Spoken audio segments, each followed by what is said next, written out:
I don't think there's a soul on planet Earth besides our next guest that knows this matchup better than Nate Meikle, who has played at BYU. He has now gone to Stanford, Notre Dame, another school we don't want to mention, for academia. He's now at Kansas. He's a professor, and he watches the Jayhawks and the Cougs and is now on BYU Sports Nation. Nate, welcome to the show. We had you on a while back, and we were excited specifically about Notre Dame last year. Now we're talking about Kansas because you're on campus, bro. Welcome back to the program, and let's talk Jayhawks and Cougs. Yeah, absolutely. You can see it, the Kansas campus right behind me here. I hope this is an annual thing for football and maybe a semi-annual thing for basketball. Okay, first off, Nate Meikle is the smartest person I know. The man is as educated as anybody on this planet. So I first want to get that out there. But my first hard-hitting question to you, Mr. Meikle, is do you miss Professor Meikle. Excuse me, Professor Meikle. Doctor, please. No, doctor. Oh, okay. I prefer doctor. Doctor. Just kidding. Yeah. So No. do you miss No your, doctor for me. No doctor for me. Do you miss your playing days more, or do you miss hanging out with us on the radio broadcast more? Yeah, I knew you guys were going to come with the hard questions. When I think back to like my playing days, I always think of a verse from the Book of Mormon in Jacob, and he says our lives passed like unto us as it were a dream. And I just, like trying to put myself back into the mindset of what it was like to be a player. It was so long ago. One of my, something that always sticks with me is, a couple of things. One, after I finished playing, I started doing the broadcasting. People would come up to me and they would be like, "Oh, Nate Meikle, yeah, we know you from the broadcast." And I was like, "No, you should know me I'm a football player. I played know me here. for that." But then I embraced it. And then I remember I was down on the field, on the sidelines, calling a game, and there are just these, just the biggest hits right next to me. And this thought crosses my mind, I could never play football. Like, who could possibly do that? I could never do that. So, I think the adrenaline is I've had so little adrenaline. My testosterone, is probably not what it used to be. So it's easier for me to miss my radio broadcasting days than the football playing days. Although, let me say this. I am running the alumni flag out of the tunnel on Saturday. I'm hoping I get a little adrenaline kick that I haven't felt in a few years. Hans Olsen said, I was going to say to you before the first game, he said, my belt was not tight enough when I ran it out recently. Didn't bring a belt. Oh, just straight up didn't bring a belt. Make sure you have a belt, Nate. Yes, make sure you have a belt. Thank you. Yes. Hans ran it out one time, and he forgot his belt, and almost tragedy. Almost plummeted. So good. Yeah. Okay, let's talk Kansas and BYU. This one's super interesting because Kansas is a team that, Jalen Daniels didn't start the first game with a sore back. He's played the next two. He got hit on the arm on a play against Nevada, stayed in the whole game, but he presents a lot of problems. Meanwhile, the BYU offense has been explosive enough at times, not running the ball great. The defense has been good. Special teams has been really good when they don't fake or allow a punt return touchdown. What do you make of this matchup? Yeah, first of all, I think it's going to be a great game. No doubt the strength for KU football since Lance Leipold took over a few years ago is the offense. Just to give you like a little bit of history, the very first game I came to at KU, they were playing team from South Dakota. They were playing South Dakota. They won 17-14, and it took every ounce of luck and good bounces just to get that win. It was their first win in over 22 months.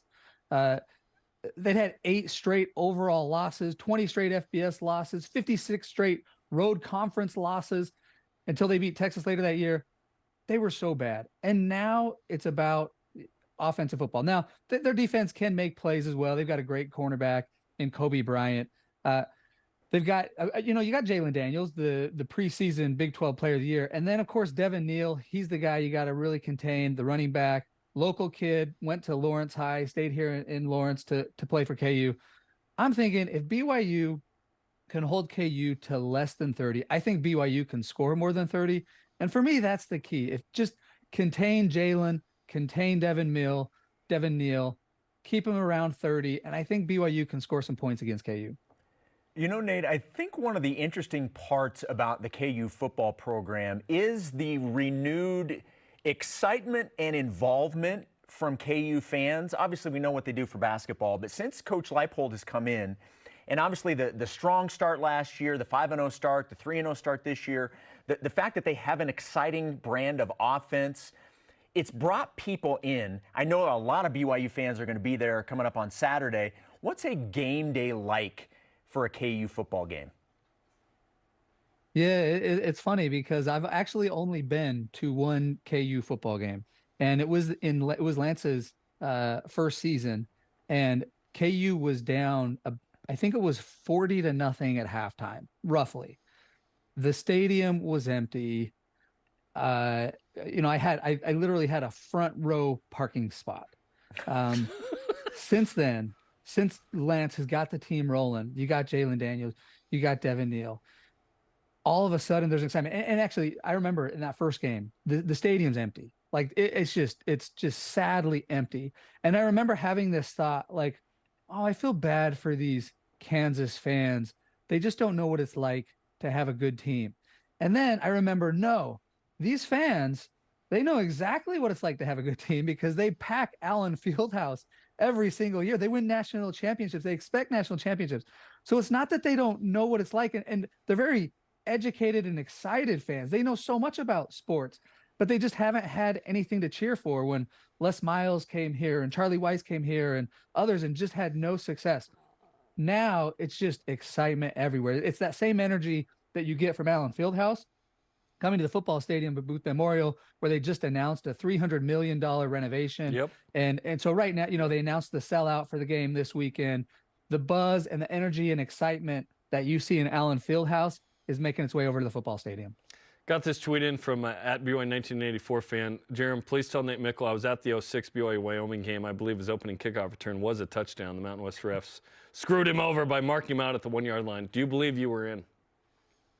Yeah, it's not even like a belief. It's, there's opinions and there's facts and, the knowledge, yes. And the video evidence was quite clear that I did get in. And years after that, when I was working the sideline, I'd talked to the officials pregame, whatever, and I ran into the official that made the call. And I was like, hey, I was like, hey, I was in. And he's like, no, your hand touched out. I was like, well, no, I didn't. I have the video replay to prove it. I was in. He's like, no, your hand was down. So maybe what you would expect from an official, digging in the heels and not willing to accept that they were wrong. What would have made that even better is if you had pulled out your phone and showed him the play right here with a zoom to prove that you got in. All right. So go ahead. Well, no, I'm just gonna. You give me an idea, and I'm gonna track him down. I'm gonna send him the email. So good idea. Okay, I want to go in the Wayback Machine. We're gonna bring you back into the radio broadcast. We're gonna do a very quick little Nate's Notes like we used to on the pregame show with you. Okay, so which side of the ball do you feel needs to step up more? Is it the offense or the defense? I think I know where you're going with this, but how would you answer that? Yeah, I mean, the defense has really just played so well throughout the season, making plays, bringing the corner blitz, putting pressure on the quarterback. It was pressure that helped seal the win last week against Arkansas. Because, KU's strength is their offense. So you might say defense, but I'm saying offense. If I expect the defense, I think they're going to hold KU to 30-34. And if BYU offense can get above that mark, then I think they win. I'm feeling good about it. I'm expecting BYU to win. I think they're coming off high from Arkansas. I think they can score big points against this KU defense. Obviously, fans should check out the game in the stadium and whatnot, and Allen Fieldhouse. But what else should they see in Lawrence? Yeah, I mean, Lawrence is awesome. It's an amazing college town. Definitely go to Mass Street to check out all the independently owned restaurants. It's just like 6 or 7 blocks of locally owned shops and restaurants. The rules of basketball at Allen Fieldhouse, of course, you got to check out. And the Orient Hotel, you can go up to the top, get a great view of the stadium and the campus. There's nobody more excited. I really do believe this than me that BYU is coming to the Big 12 because we've got you guys paying attention to Kansas, coming out here, visiting. So I just am so excited that BYU Cougar Nation is going to be coming out here multiple times a year.